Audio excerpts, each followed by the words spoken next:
That is like what's unique about Flexport is we're not just a tech company. We're not a service company. It's both. And the tech makes our experts way, way better, especially in customs. Every past transaction, you have this library of all your products and all the compliance data that goes with all of them.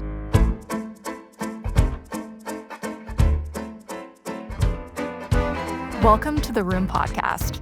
I'm Claudia Laurie, the founder. And I'm Madison McElwain, the funder. We are on a mission to open the door to the room where it happens, sharing the stories of some of the world's most iconic builders. Authentic storytelling is core to our community. It all started as two best friends who met in the heart of San Francisco as product managers in 2018. When I left Uber to start my company, Madison was our first yes. It was these conversations that birthed the Room Podcast. And nearly 5 years later, our guests have built businesses with a combined enterprise value of over $100 billion. You'll recognize conversations with your favorite technology founders, from Perplexity to Vercel to Zillow to Cloudflare, all across our 110-episode catalog. The best way for you to get to know our community, both online and offline, is by subscribing to the podcast and our newsletter, which you can find at theroompodcast.com. Perkins Coie supports the most innovative entrepreneurs and investors in fast-moving and high-growth sectors, addressing their myriad of legal needs. But the firm doesn't just provide end-to-end legal and business counseling to its startup clients. It also facilitates introductions to key advisors and sources of capital. Perkins Coie's interactive website, Startup Percolator, offers access to programs, resources, and rich dynamic content designed to assist entrepreneurs on their startup journey. To learn more, go to startuppercolator.com and PerkinsCoie.com. This podcast is brought to you by Mercury, the banking platform businesses like the Room Podcast use to simplify their finances. It's time banking did more than hold your money. Now it can. With Mercury, you can pay bills in seconds, close the books faster, and even send invoices. Not only does Mercury do away with a patchwork of tools, it eliminates guesswork, giving you complete and accurate visibility into your business's finances, all from one account. Apply in minutes at mercury.com. We're kicking off Season 12 by delving into the dynamic world of global logistics with Ryan Petersen, the founder and CEO of Flexport.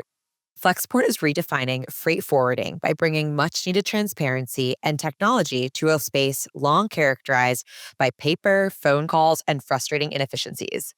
Ryan grew up in Bethesda, Maryland, in a family where dinner table conversations were equal parts science and entrepreneurship.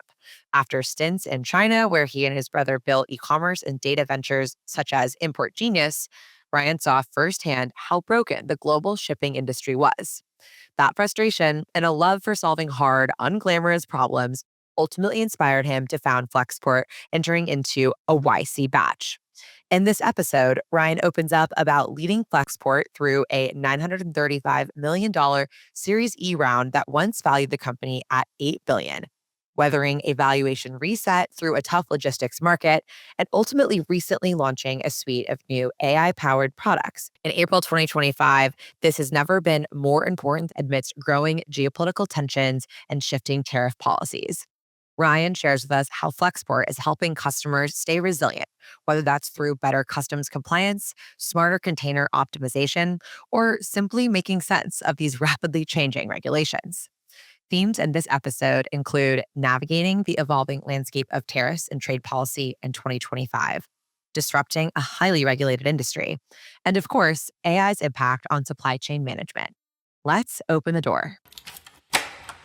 First of all, Ryan, thank you so much for joining us today in the room. Yeah, my pleasure. It's a cool spot. We love to start with the early stories of our guests before we kind of dive a bit into their founding journeys. And so we'd love to get to know you a bit more. Tell us, where did you grow up and how did that shape your view of the world? I'm from Bethesda, Maryland, which is a suburb of Washington, D.C. That's amazing. How did that shape I don't know. Well, actually, both my parents were entrepreneurs, although they were kind of like government adjacent, helping my dad worked for the federal government for a long time. He was at the Defense Intelligence Agency. He was an early programmer. Like in 1970, he wrote his first software analyzing Soviet defense spending stuff. So stuff he can't talk that much about. Probably can, but and then my mom was an entrepreneur, a biochemist, helping companies deal with food safety regulations. Great. She just retired last week, actually, but she was one of the world's kind of experts to help companies deal with food safety issues. She's kind of, I call her the, one of her many hats is like the wolf man. When there's a problem in your supply chain for food, they call my mom in to figure out where did these chemicals come from, what happened. But she ran her own consulting company to help people do that. So I think I got entrepreneurship gene from both of them. My dad eventually started a software company that only had one customer, which was my mom's company. So There you go.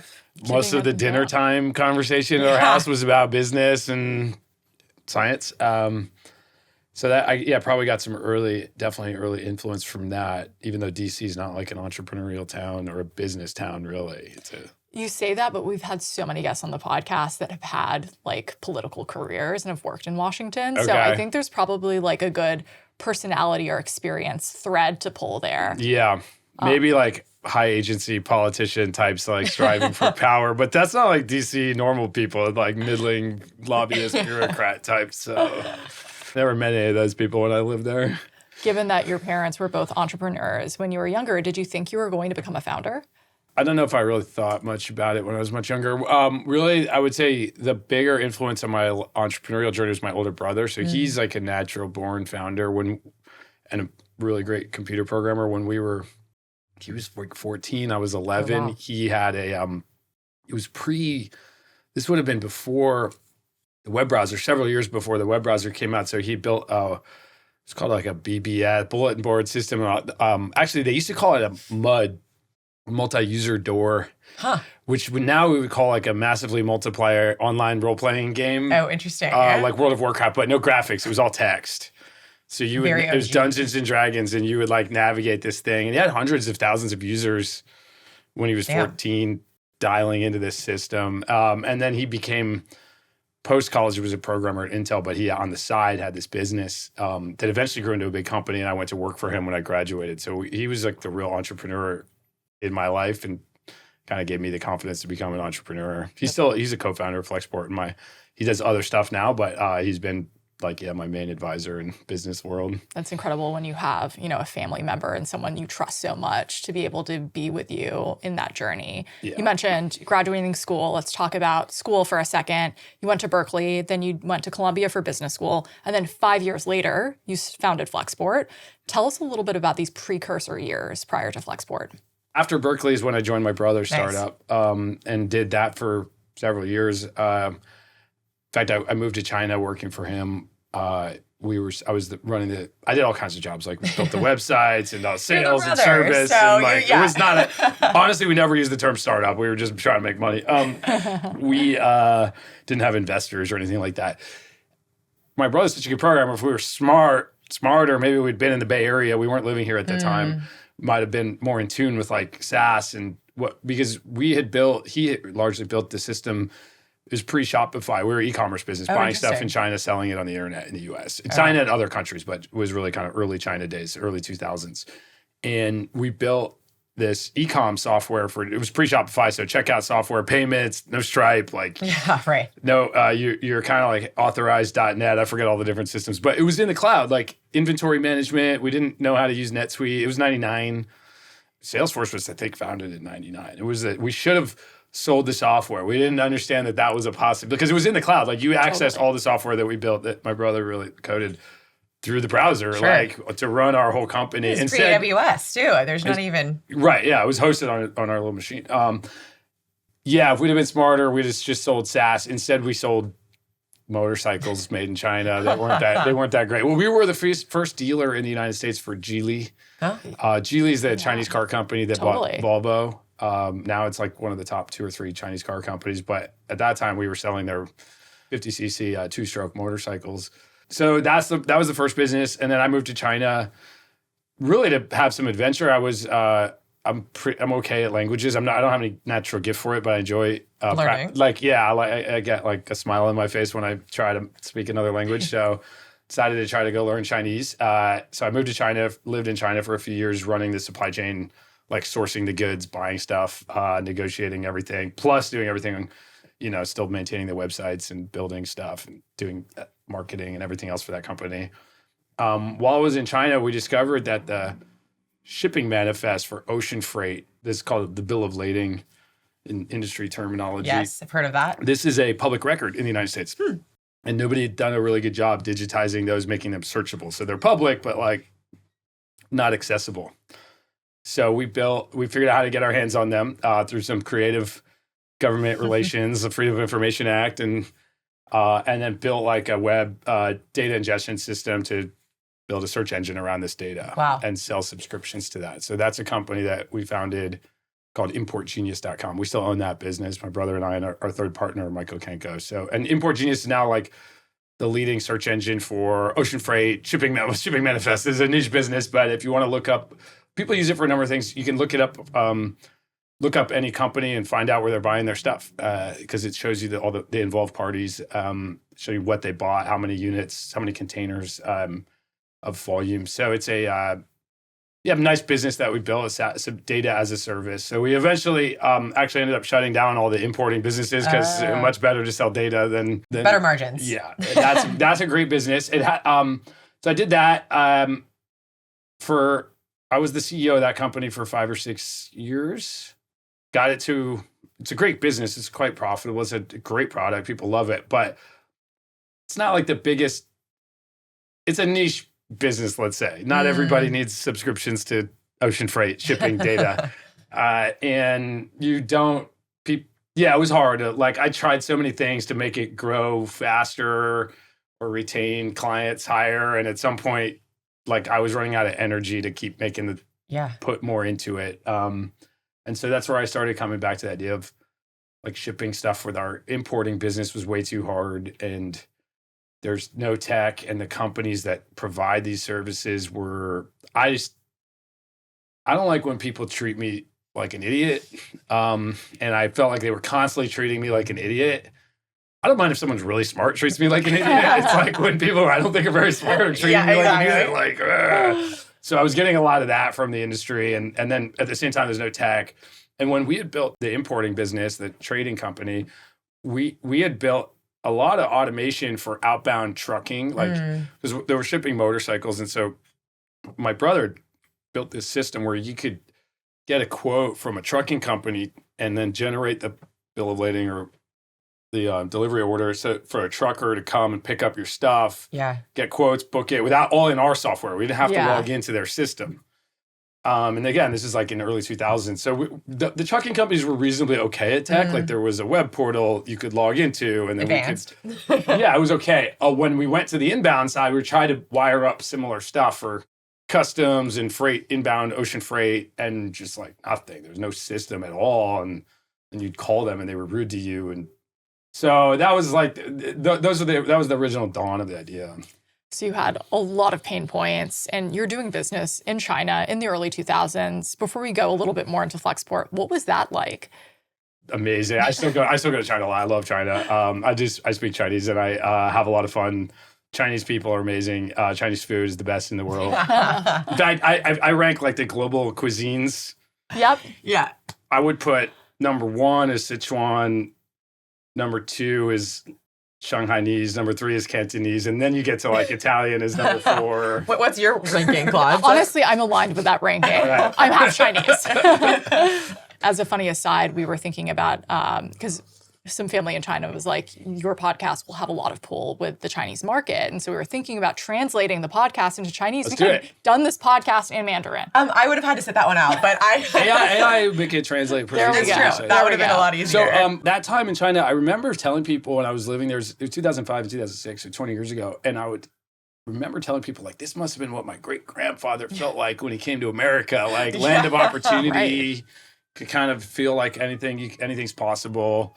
And as a white guy living in China, you're sort of, Chinese culture has this concept of like, I don't know what they call it, I can't remember, but a guest sort of revered. Like if you're a guest in someone's house, they like really take care of you and go above and beyond. And like as a foreigner, and I'm obviously a foreigner when I'm there, people would just like treat me like insanely well. They still do. I loved it. And then I was quite a novelty, especially because the second year I lived there, I moved to a relatively remote part of China called Yunnan province. And there just weren't a lot of foreigners at all. Yeah. And people they just hadn't seen foreigners before. So like asked me for my autograph all the time. Wow. And one woman just gave me a baby one day. Why not? But like, I it have to turned get out I was this back, freaking out. I'm like, yeah. no. I'm like, she just wanted a picture of her baby with a white guy. Like, so, you know, I kind of liked it. I still love going there. And it's been just an amazing, I've been going there all the time for 20 years in seeing that, you know, Geely now makes these insanely good cars, like way better than anything Tesla makes. The BYD cars? Well, different, they're a competitor, but yeah, Okay, BYD's maybe They're even all better. great. I mean, I don't know how to compare. Geely has a brand called Zeekr, which is like their Porsche or whatever. And then BYD. We're going to live in a crazy world where America's not going to get these cars. Yeah. And you're going to go to third world, developing world countries and see cars that are like way better than our billionaires are driving. yeah. I was in the Caribbean in December in St. Martin, and there were all these swanky cars. And I was like, what is this brand? Yeah. Like, this is the nicest car I've been in. And it was just like a taxi in the Caribbean. So I was in Saudi testament to Arabia in that. December, and there was BYDs everywhere. Every Uber I took was a BYD, and it was really, really interesting. Yeah. The latest one, I mean, it's every 6 months. I go back there a few times a year, and they just like progress. Like even I haven't been since December, so 3 months. I'm going back next month. But they have this car. It's a BYD. It's a minivan. We don't have it in the U.S. obviously, but you ever seen the Toyota Alphard? Yeah. It's like that, but like way better. And the Toyota Alphard, I always thought was the best car in the world because the captain seats in the back, they go full lay flat. We're touching on a lot of different themes that we cover on the podcast, as well as international expansion and, of course, Claudia's origin. And you're kind of getting a bit of the nerds in us. I started my career in supply chain at Gap Inc. And okay, cool. Claudia is the mobility expert, having started her career at Uber. Yeah. So we love the discussion of where and how and why goods get from point A to point B to point C, which clearly has been a passion of yours for some time. And you touched on how really this unlock in the ocean freight, lack of inbound receive was one of those early moments where maybe Flexport's starting to brew. Can you walk us through how you went from some of these inefficiencies you observed to really what became the first product of Flexport? You know, it's interesting because I came at it purely from the customer side. I never worked in logistics before. So I knew what I wanted the customer experience to be, but I didn't understand how the world worked. Sure. And that probably slowed us down, took longer to get started. But now has made us like, I think we've cultivated that culture of learning and like, we don't know all the answers and we're going to humbly accept that, but not be satisfied with the way it is. Right. And just like keep asking why on everything. So yeah, the first product was, we started as a customs brokerage, and that's still, I think, the crown jewels of Flexport, clearing customs. Customs is your hub of data and therefore databases and technology, but it requires a lot of expertise. And that is like what's unique about Flexport is we're not just a tech company. We're not a service company. It's both under one roof. And the tech makes our experts way, way better, especially in customs, because you're tracking everything, every past transaction. You have this library of all your products and all the compliance data that goes with all of them. So if you want to clear this product in any country, like what documents are required, what duty is going to be charged, how does that change? When the duties change, for example, probably while we're on the air right now, you will be able to query that, quickly update the database, notify the people, like the customers are finding out in minutes instead of never from the competition. So there's a huge amount that you can do with data in that space. So we started as a customs broker. That was the first product, clear customs on your behalf. Business dogma is like, be really good at one thing and have a core competency, and then you can move into adjacent markets. Sure. I ignore that business dogma completely and instead went with the other one, which is do whatever your customer asks you to do, which is also a business dogma. Like both can be ways to build a great business. And they may come at odds with one another. So we found out pretty early we wanted to just do customs. There's still an alternative history where that's all we did, and we just were more disciplined and said no to customers and just said, nope, we just do customs. In the very beginning, we were working with a lot of like early Kickstarter brands and the early like Flexport. We went through Y Combinator in 2013. So in that era, there was a lot of cool hardware startups and new age. D2C and I'm trying to remember some of them, Pebble and Osmo and Ring.com, Ring, the doorbells, like some of our early customers. So those companies, David gave us the feedback, like, we don't want to separate customs from the freight. And so we're not going to work with you because we would love to, if you had a freight service, if you could ship the ocean freight or the air freight, then we would buy from you. Yeah. And we just kept hearing that over and over again. And finally, at some point, we're like, let's just do the freight. Yeah. And that set us off for like now the decade of like trying to figure out how the whole world of freight works and make sure we can be the best at that. Quick founder question. I think the hardest thing for me as a founder selling B2B was to learn how to say no. I was very much the person of, oh, that sounds like a big problem. Let me solve it for you. And then you end up potentially bloating a product or not being super focused. Maybe that leads to a bigger business, but maybe it also leads to a big distraction. Yeah. What's your advice to founders on figuring out when and where to say no to customers? Well, a professional salesperson, they want to, their job, what they're trying to do is get to know as fast as they can. Oddly enough, so that they can not waste time with people who are going to say no and then go to the people who are going to say yes. Right. That's not the world. It's very dangerous for a founder, for an early stage company that doesn't that's trying to discover product market fit and build the feedback loop with the market, because the answer might be no with your current capabilities, but you need to build those capabilities. You need to find out. So with a founder that's doing their own sales, it's got to be like you're trying to get to yes if, and then those if statements are like 99% of the time you're not capable of doing right. And you know that. And they're saying, yeah, I'll buy from you if, you can do this. In that case, you can ship the air freight for us. That 1 to 5% when the answer turns out to be actually, we can do that or we'll do it. That's driving your product roadmap. But then it's just like super high judgment is the only answer. So you don't say yes to stuff that's going to send you down the rabbit hole. Like say yes to stuff you can actually do like quickly and be comfortable with the yes. I got a yes if, and then put it on your backlog and go, okay, someday we can come back to this company when we can do that. But it's Flexport was very much like say yes, figure it out. Demand led. We're unapologetically demand led, sales led. Go get the customer. And tech is always playing catch up as it should be. Like if you had all the tech, like you probably built too much stuff before the customer wanted it. So, well, you clearly did get the customers.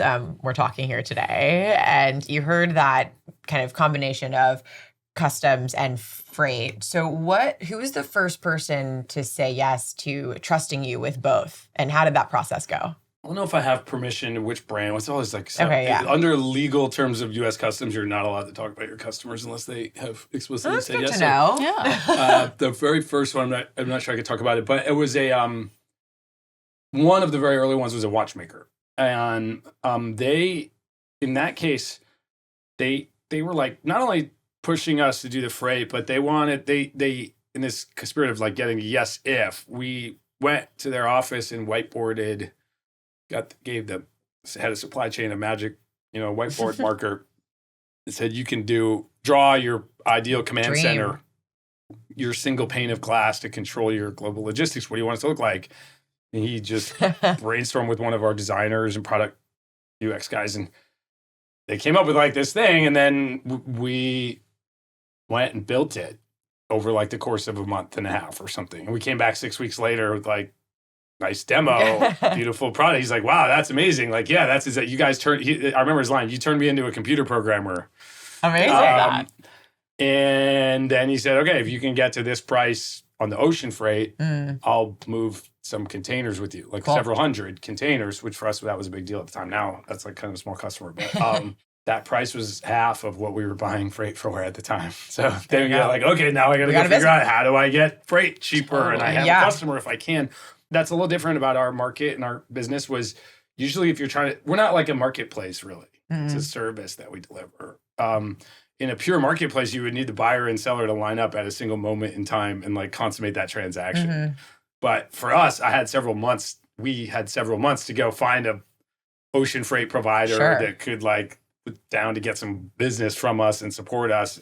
And the price probably moved a little bit, but the guy was still committed to working with us if we could hit its target. Yeah. And so eventually we did. And they're like, then it's more volume gets you lower prices get you more volume, and spin the flywheel for the last 10 years until we're now the third largest American company in the ocean freight industry. Wow. And we're going to be number one soon. I'm not proud to be number 3. We're going to be number 1, but we're also the only one founded after the web browser was invented in the top 100 in the world by volume. So we feel that on the tech side, there's no one close to us, I would argue. I do argue every day. But I'm also paranoid, by the way, that someone else is going to be out here going, well, we're the only international ocean freight provider founded after ChatGPT was invented. So. Well, I mean, you're digital native. We can say that. And we are going to talk about some of the amazing AI functionality that you recently announced, but I don't want to jump the gun there. Okay. Just going back to this scaling phase, right? You know, you've gotten the momentum, you've gotten the customers, you're meeting a need for them. And how did you think about scaling this team? Because you alluded to earlier, but you and your brother's dynamic was so unique from day one. And you knew from your previous businesses that technology was going to be an important underpinning to building this company. But it's a physical assets business. I mean, you're helping move product across the global supply chain. So when did you know to hire global supply chain experts versus hiring the best engineers?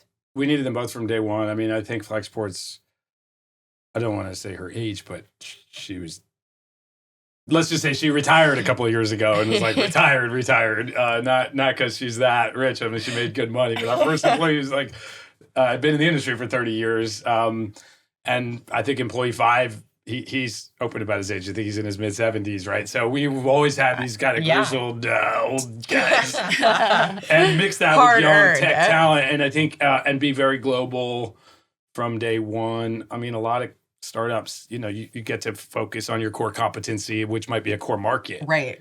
And just, you don't open office number 2 for many years. But we opened in China and in Amsterdam and Europe in year 1 or year 2. Like, we had to go global from day one. Yeah. It was always you need both kinds of talent. And that was what made us unique. Like, I think in this industry was we could hire the tech talent, but we would get tech people who were humble enough to learn from the logistics pros who've been around and get those people in a room together and solve problems, and then be able to navigate that with, like, you know, I used to drink alcohol and like go drink whiskey in bars in Hong Kong until 4 a.m. negotiating air freight deals. And, you know, it would, you had to go, like, be able to move around all these different cultures to succeed. No, I mean, you're in a lot of different rooms. We love the visual of being in the room where it happens. And, you know, you made it happen, which is what helped get Flexport into the global trade market. To do that, though, you also mentioned Y Combinator. So you were part of the 2013 batch. 2014, yeah. 2014. Funding is an important partner that you bring alongside. You know, who was the first person to investing in the Flexport vision? Me and my brother, of course, early money, and then quite a bit actually. And then the first after that was YC, Paul Graham, and the YC partners. It had to have been early days of YC. No, I think YC founded in 2005. So really, yeah, they've been around a long time. No, I feel like I thought that was like and now it's later. Earlier than I mean, 2025 back then, batch. Yeah, you're right. I think there were only 50 or 60 companies in our batch, and now they do like 1,000 a year. So it was definitely different. Different vintage. Yeah. No, it definitely was. But we were the last batch that Paul Graham was still running the program. That's special. And he announced, it was really special because he announced it mid-batch, so we didn't take it for granted. Yeah. We were like, oh, I got like, you know, I get to hang out with Paul and no one else will ever again. Like, I mean, he's still involved, but not every single day like he was then. Well, and for our listeners who are, you know, either coming out of a batch experience or have taken some pre-seed capital but haven't really gone to scale, like, how did you guys think about finding the right long-term partners and investors kind of post that YC experience? Investors, they are very mimetic creatures. They want to copy other people. They don't really think for themselves. You can't offend sadly, them, please. I don't care. This is a fact. By the way, all humans are like this. So, but it's very good to recognize like how venture investors work. It's a lot of it's hype driven. A lot of it is what did other people say. And venture, unlike public stock market investing, has the scoreboard is super amorphous. Like, you don't know if someone is good or not. At venture, for a decade, and even then it might have been luck, right? Good or bad. And it pays really well. So some of these people making millions and millions of dollars a year, and they don't have a boss really. They can hang out. You know, my investors are usually in France or skiing. So you're like, okay, pretty good job, pays well. Yeah, all things considered. Like all the things you would want. Yeah. I'm not saying it's easy, but it's really hard to do well. But you don't want to get fired from that job once you get it. And so the only way to get fired, since again, you don't know for 10 years if the person's You're good gonna get at it. or not. You're not going to get fired. How could you know if the person's good? The only way to get fired is everyone in your team agrees that this person's bad. Yeah. You might not be bad, but if everyone thinks you're bad, you're out. You're bad. You're at risk. Okay, so if that's your environment, you have to be mimetic. You have to be referencing everything you do with other people, checking like, hey, what do you think of this deal I'm looking at? Right.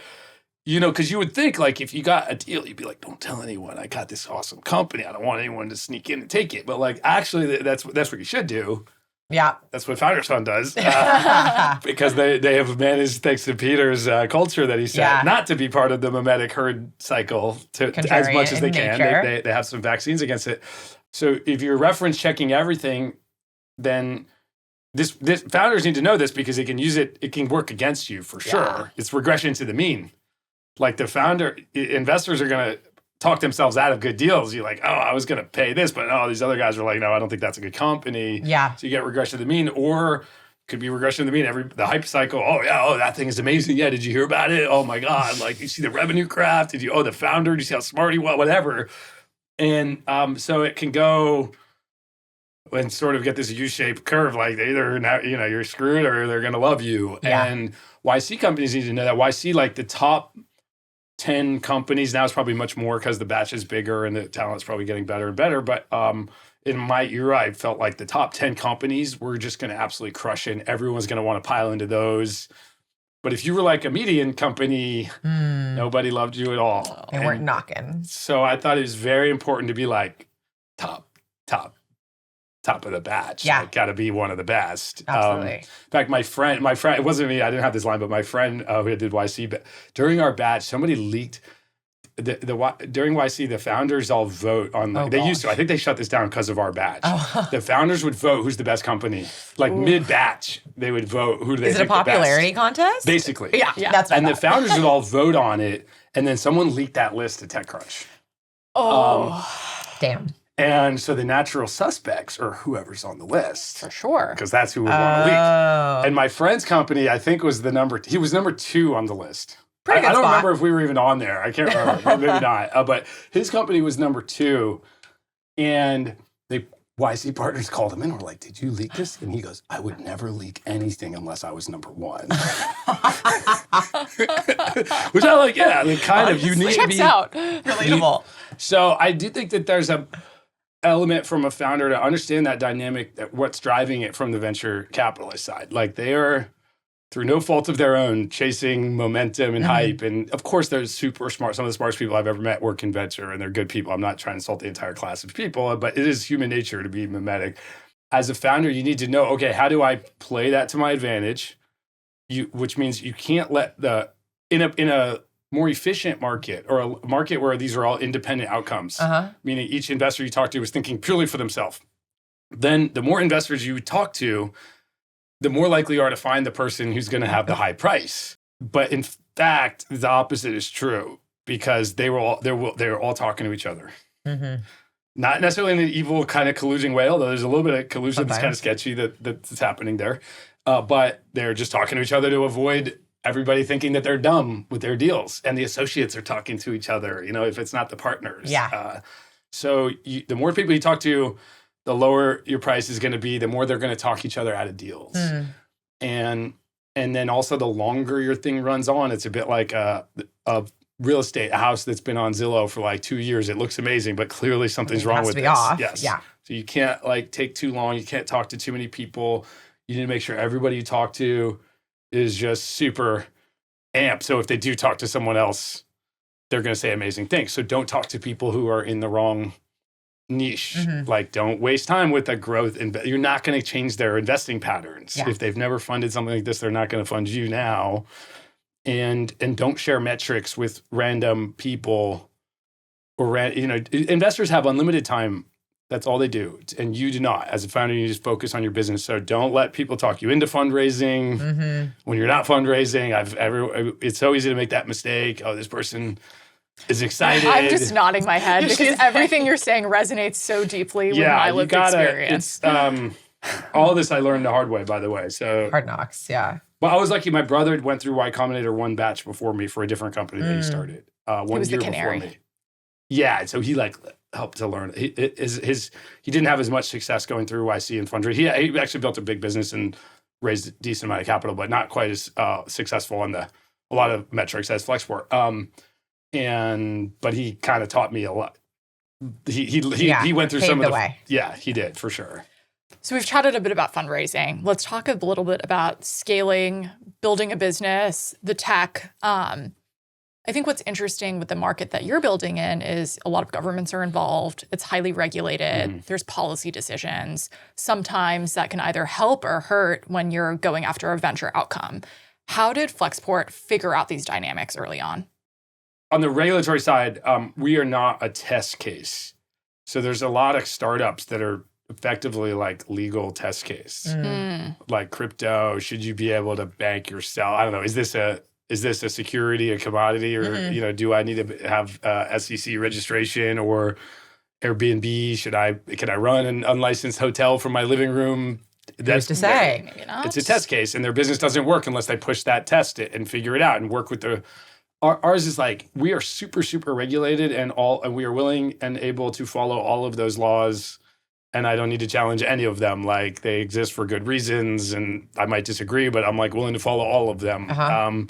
So we set compliance. A lot of what we do is compliance as a service. We're helping you comply with customs regs and just make that top of the list of the priorities for our company always. So that like in fact, one of the things we have to overcome from a brand perspective, being a Silicon Valley startup, is that like we're not here to break things and challenge things and test loopholes or whatever. Like totally. It's just going to be like a by the book customs broker, and ultimately we're regulated by. There's 43 government agencies in the United States alone, maybe more now. I don't know what's new. If I remember this stat though, 43 government agencies that take an interest in imported products that might regulate your product depending on what it is. Wow, and that's just in the United States of America. So times 200 countries. There's a lot of potential regulations that we have to be aware of. And it's hard. I'm not saying we're perfect compliance track record at all, but like none of the failings have been one of integrity or values or someone trying to take a shortcut. It's always been like, oh, we didn't have the right process style. We didn't understand that rule. Like, Or it changed and we were and updating rules changing constantly. Right. Before we dive a little bit more into like today's regulatory environment and then just sort of, everything that's happening in AI, I'd love to just like talk a bit about the tech differentiation Flexport had earlier on.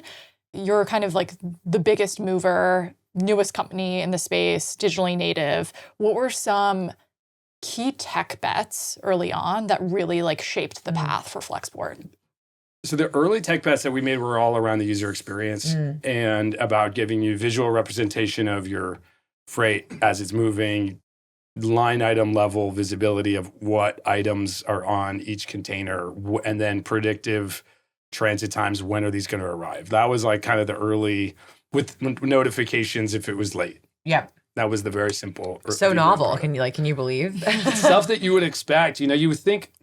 Like there'd be this kind of when you ship something with FedEx, there's a little milestones. Yeah, a little tracker. But in ocean freight, that didn't exist. Largely doesn't exist outside of Flexport. This stuff was largely we created that. And the reason it doesn't exist is because an ocean freight container on that journey that it's making from somewhere in the world, to wherever else, it actually is getting handled by at least. I should say at least. Typical container will be handled by 15 companies end to end. Wow. When you count it all, including the data like Customs Broker and the port, the ocean carrier, obviously the trucks on both sides, there's warehouses, the companies that are importing and export, there's a bank, there's an insurance company. So, and those are all different fragmented IT systems at its core. Yeah. But we started, for better or worse, on the UX side of things. And then we would manually transpose things. And then we've been working, we've done a great job, especially the last 5 years, of building the workflow systems for our team and then the integration layers to connect all these things so that we don't have to manually transpose data across things. And I often joke freight forwarding, which is our industry, I call it freight email forwarding. We're just passing data by PDF attachments and stuff. So we started at the UX and then probably too late. I mean, only in 2018 is when we got serious. So that's like 7 years ago. 2018 is when we got really serious about building workflow ops tech to be efficient. In hindsight, maybe should have started that in like 2015. But we were learning as we went and like figuring out what does the system need to look like to even learning what all the work was. You know, we do it manually, learn it, distill it, simplify it, break it down into simple components, and then turn that into software. That's been like the algorithm that we use to achieve automation. I mean, your data moat has got to be insane at this point, and the differentiation that you're going to be able to build with what you've learned with patience. Now that the data that we have, we're as one of the largest freight providers in the world, gives us huge advantages in AI, in training models, fine-tuning models. Right. Well, it gives you the ability to look at, from an AI application, where do we want to focus a problem? Because there's so many on that end-to-end journey of like a container from the order being placed out to the factory. The way that Flexport system works is you place orders to your factories through our system, the purchase orders. Factories receive those, they go make the goods, they place a booking for when it's ready to get picked up. They place the booking and we dispatch a truck. But then we're taking those orders and we know the geometry of all the products, their dimensions.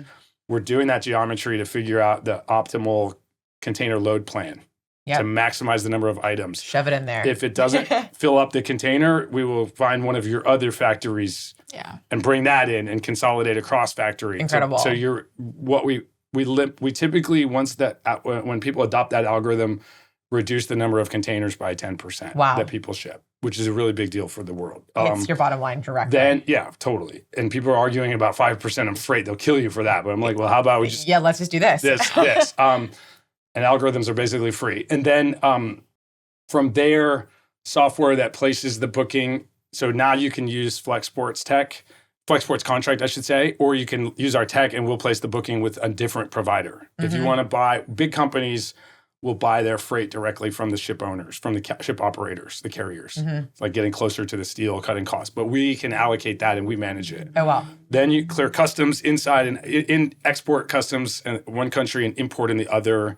Dispatch a truck, deliver to a warehouse, and then onto a consumer store. So that's the end-to-end journey. Yeah. We can now look at that anywhere in that flow and go, where can AI, generative AI, machine learning, or any other model play a role? Where can it cut costs, improve quality? And it turns out many, many stages.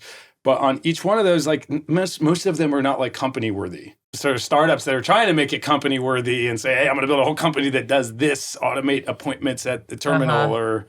good companies, they might succeed, but our view is we just cherry pick what's the best use case and then just do it. And then we have distribution so that the next day, thousands of companies are using it. Whereas a pure AI company has to go beg for the data to train your model, has to pick some small niche TAM market, and then doesn't, again, beg for customers to like sign an enterprise contract to pay for it. So we feel like we're really uniquely positioned. Not because we have like the best AI talent in the world. Hopefully we get, more of those. But are you hiring? Yeah, of course. We are. But just the nature of our business, we think is like one of the best. We're going to be definitely a winner from the AI. It sounds like it. And we want to cover some of the more macro impacts to your business right now. But maybe let's talk a bit more about AI just because we're on the topic. Well, you recently announced launching over 20 sort of like new AI products. Would love to dive a bit deeper in how AI is really shaping sort of the roadmap for Flexport and what your favorite release has been. We kind of started bundling. Brian Chesky taught me this. Started bundling our tech launches so that you do every 6 months like a big release. Bundle it up in a release. I was always against that because I was like, shouldn't we just constantly ship new stuff? Agile it's like sort of anti-agile. But the reality is, we're shipping all the time, and then some of it is like stuff that was already in beta, already live in some cases, and rolling it up into more of a marketing type announcement. Totally. But also a lot of it we finished the night before the announcement, like, college student doing their homework, like people worked really hard to hit the deadline on time. So that was kind of a false dichotomy. So I really like that for B2B, especially where people just don't like pay that much attention to something that you launched. Like we're constantly launching stuff and no one's writing about that, and they'll write about something juicy, but not like an article about actual tech progress. Probably the most interesting piece of AI, a piece of tech that we launched. Well, there's two big ones. From an AI standpoint, it was just natural language querying. So you can just ask a question of your supply chain and generate reports, get data. We were already the best, I think, in generating reports for people.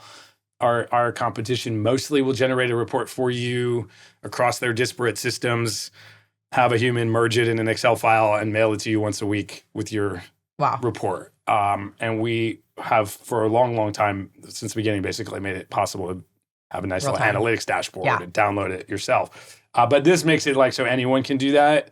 Tend to be our users. They'll have like one power user, usually a young person who's like more computer savvy, who's like the reporting person on their team. But now it kind of made it so anyone, if you can ask a question, you can generate SQL. The system generates SQL for you. And then, yeah. So that's probably the most powerful thing. And it keeps getting smarter and more accurate, better. And we keep feeding it more data of like more of your data. We have a lot of different products. They're not all in the first launch. A lot of the other AI use cases are just automating work. Like of the price of shipping a container across the world, about 10% of what customers are paying, this is industry-wide, not just a Flexport stat, about 10% of your payment is actually going to pay for the coordination labor inside these freight forwarders. And not blue-collar people driving trucks or whatever, just like people doing the freight email forwarding, pushing paper and making phone calls and stuff. In 2024, we automated 30% of that work. A lot of it with AI, where it's stuff that was very difficult because it's quite unstructured in some cases, or phone calls. We're making like 5,000 phone calls a day with voice agents calling different, and we'll probably ramp that to tens of thousands of phone calls a day, hundreds of thousands perhaps. We'll see what's needed. Chasing documents, chasing data, chasing statuses, where there's no interface, right? And like a lot of the industry has been human to human, not machine to machine. Yeah. And we're like, well, I was trying to make every machine talk to every machine. Now I'm like, my machines can just talk to the humans. So we don't yet make this software, the AI voice agents talk to our customers. I'm super skeptical. Not because I don't believe, but like the bar is so high for me. And I want humans to talk to our customers. Someday probably, but... You mentioned like human to human. Obviously, logistics is a very sort of like, it's a big workforce, right? There's a lot of unions. There's a lot of moving parts, and boxes need to be packed onto, boats, right? What is your view on just sort of like AI in the workforce, especially in logistics? I know a lot of folks at ports have been maybe resistant to automation in the past. How do you see that part of the industry evolving? I mean, unions do a great job of representing the interests of their union. And that is what they should keep doing. Like, everyone is supposed to represent themselves out there. And they're right to be fearful of those particular jobs, like loading container ships. I mean, we know this from the dawn of the container itself. Like if you look at, we have a bunch of these photographs in our office. I bought them from a photographer who was in the ports before the containers. And, it's like bundles of cargo wrapped in rope and swinging on a little hook and swinging onto the that's a lot more labor intensive than a container. So we know that tech will eliminate jobs in the space. Now, by the way, the companies that adopt that tech hire more people than ever and grow like crazy. The industry may have less people, but the winners will have a lot more people. And we also know, like, look, the job of companies is not to employ people. Right. The job of companies is to deliver awesome services to customers. Right. And whoever does that at the lowest cost, which typically means employing the fewest people, will get the customer. And then we all benefit because these people are competing to lower costs and improve quality. And as a society, we get better off that way. Like, that's how the system works. Yeah. The argument that we shouldn't adopt tech because of jobs, like, well, we should all just we should plant our food with like a stick instead of, like just dig a hole with a stick. So I'm not at all, but I do sympathize with the union because their job is to represent their employees and like, good, keep fighting for yourself. But as a society, it's not good that they did pass the contract. They can't automate any of the U.S. ports for the next 6 years, at least on, that's like, to me, a disaster for all the rest of us that use those ports for our livelihood and the stuff that we buy. Everything costs more as a result. I assume it'll... I don't know how to think about power dynamics and political power and the union negotiation, and whether we'll see in 6 years whether that's possible to renegotiate. But and the market forces will weigh in, right? If that's inefficient. I think we tend to believe that will be fixed over Progress time. is not guaranteed. Civilization does not only advance. If you look at the history, the Dark Ages did happen for 1,000 years. So. That is true. That is true. Well, I don't know how to go from that to what I want to talk about next, but I do want to bring up some of the shifts that we're seeing in the U.S. tariff market right now. It's a good transition. As I'm sure we're all aware, there's been recent executive orders that have imposed or threatened to impose tariffs on all sorts of goods, raw materials, steel and aluminum, to imports such as Chinese imports, and more. So, just for our listeners, how are you thinking about this? It's really, really harmful. We had to take our customers' lens first off. The tariffs are really harmful for their business. And therefore, we are anti-tariff, unapologetically. It's bad for our customers, and therefore we're anti. And it will probably cause some companies to fail that can't move their supply chains, that customers don't want their products if they cost more. The U.S. as a country is less dependent on trade than any other country in the world, really, certainly any other developed country. We're self-sufficient as a country, thankfully. I mean, we've produced all of our own energy, all of our own food, most natural resources. Like most stuff is made in America. Actually, people don't think that because we're used to buying, this is made in America. Yeah. We're used to buying, random consumer products that are not made in America. But as a whole, most of the stuff is. Only about 10% of U.S. GDP is trade. That's imports and exports. So it's a lot less than other countries.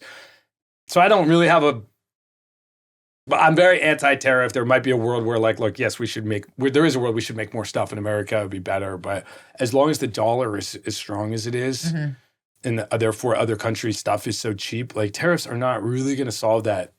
The actual play to solve that would be devalue the dollar. But no, I don't think that is going to, it sounds terrible. No president is going to propose that. But it maybe subtly, that might be the path.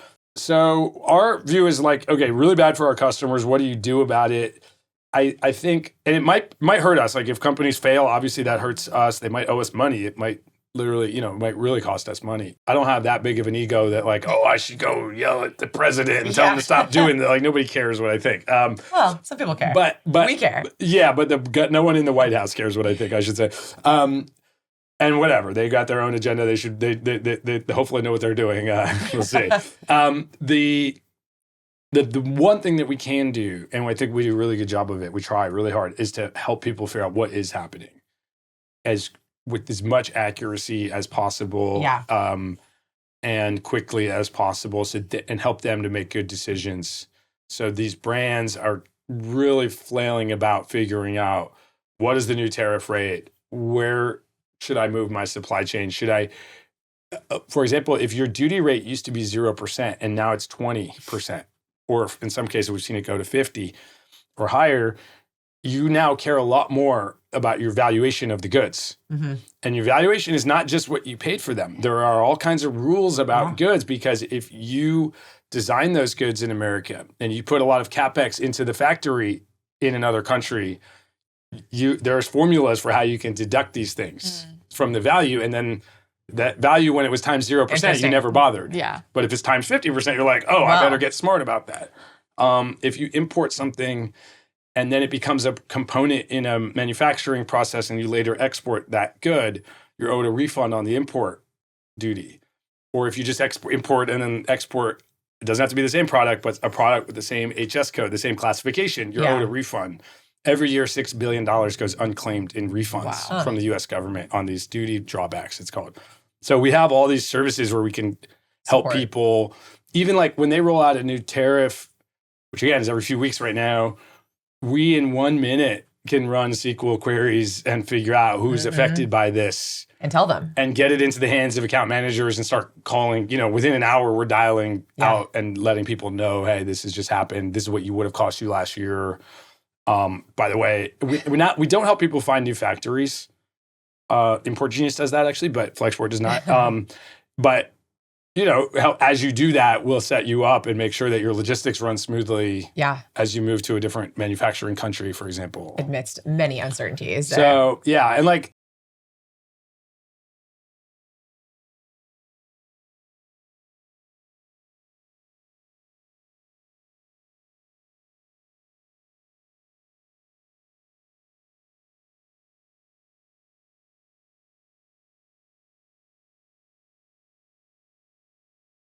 when I used to go camping with my dad, he would say, you don't have to outrun the bear. You just have to outrun those campers at the next site over. And a classic line. With the tariffs, I feel that way. It's like, I can't really change. I don't believe we can change the landscape. No one's listening in DC about that. But I can help you. I can outrun the competitors and make sure we're better at responding to this than anyone else. Yeah. And involved in many unprecedented quote unquote times now over the life cycle of Flexport. How have you stayed strong and kind of how have you learned to handle the uncertainty yourself as a founder? So I hired a CEO and then came back after 6 months. And it didn't go very well. Obviously, that wasn't the plan. But I feel like I got a lot of confidence out of that experience. It was a mistake, clearly, but realizing that I hired this professional CEO and was supposed to be the best and then wasn't. And I'm like, wait, I can do a better job. Yeah, who, me? And we've completely transformed the company in the last 18 months to by every objective metric, the company's doing way, way better. Oh. So that's given me some confidence and some self-belief. But I think in general, you want to be just pretty humble in the sense of like just constantly trying to learn.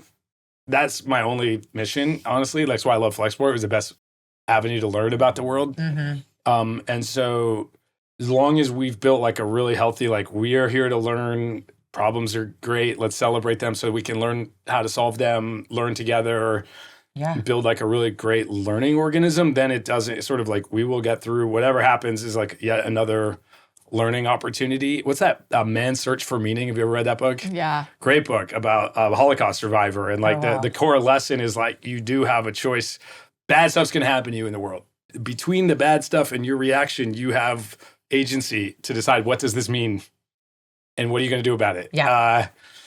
And as long as you remember you have that agency and you can assign the meaning that you want, then you can get through most anything that will happen. And the world has thrown all kinds of stuff at us the last decade. You mentioned COVID. That hit a lot of companies, but 50% of the world's air freight flies in the belly of passenger planes. We're a major air freight provider. So all the airplanes were grounded. Yeah. We couldn't fly, we couldn't operate for our customers. Logistics is, super hardcore industry that then we had the ports stopped working. Right. It was taking 120 days to cross the Pacific. It's a 15-day journey. Something got stuck in the Nile or what? Wait. No, the Suez. The Suez.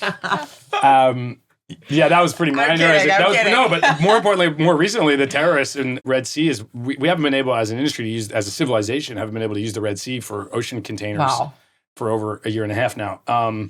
So we're kind of used to it at this point that we'll whatever the world throws at us, we just figure out all right, who needs to know? What do we need to do? Try to not overreact, try to stay calm and having that culture of learning as the foundation is probably the most important lesson. Such incredible wisdom for our founder listeners. I know a lot of early stage founders or folks that have done it for the first time think, it's just about how quickly I move and how well I do it. But in the long run, it's really how you adapt and learn from the inevitable sort of like ups and downs. Yeah. Oh my God. I mean, being a founder, you're going to have your ass kicked. Every day. And, I think YC is the one to be a cockroach, survive nuclear war. Yeah. So cockroaches can survive a nuke.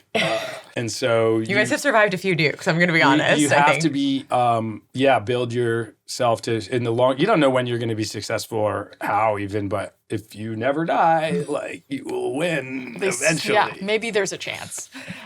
Well, as we come up on time, we'd love to ask you the hero question of our podcast. We ask this to all of our guests, and we ask that the answer is not mom. It's normally always mom. But the question is, who is a woman in your life that has had a profound impact on you and your career? That's not fair because my mom is the best entrepreneur. I know. I want to meet your mom, to be clear. Yeah. My mom's, she's pretty badass. Well, we've had, the Flexport's first employee was a woman. Let's go. So, and she was our licensed customs broker. They got us into the customs business. Who is retired? She's now retired. Kathy, if you're out there, love you. But a lot of great female leaders. Our head of North America, for many years was name's Caitlin. She's now a VC. Some of these people I can't keep them because everyone's trying to poach our top people. But she's now a VC, but she ran sales for us for several years. Wonderful. Kind of helped us build a culture that's been so successful. Yeah, thanks for sharing. Well, thank you so much for being on the podcast today. This was an awesome conversation and excited to see what's next. Thank you. Thank you so much for joining us at The Room Podcast. If you want more from The Room every week, subscribe to our newsletter at theroompodcast.com/newsletter. We'll be back next week with a new episode, an inspirational guest, Tuesday, 10 a.m. Eastern, 7 a.m. Pacific. See you in the room. Perkins Coie supports the most innovative entrepreneurs and investors in fast-moving and high-growth sectors, addressing their myriad of legal needs. But the firm doesn't just provide end-to-end legal and business counseling to its startup clients. It also facilitates introductions to key advisors and sources of capital. Perkins Coie's interactive website, Startup Percolator, offers access to programs, resources, and rich dynamic content designed to assist entrepreneurs on their startup journey. To learn more, go to startuppercolator.com and Perkins Coie, COIE.com. This podcast is brought to you by Mercury, the banking platform businesses like The Room Podcast use to simplify their finances. It's time banking did more than hold your money. Now it can. With Mercury, you can pay bills in seconds, close the books faster, and even send invoices. Not only does Mercury do away with a patchwork of tools, it eliminates guesswork, giving you complete and accurate visibility into your business's finances, all from one account. Apply in minutes at mercury.com.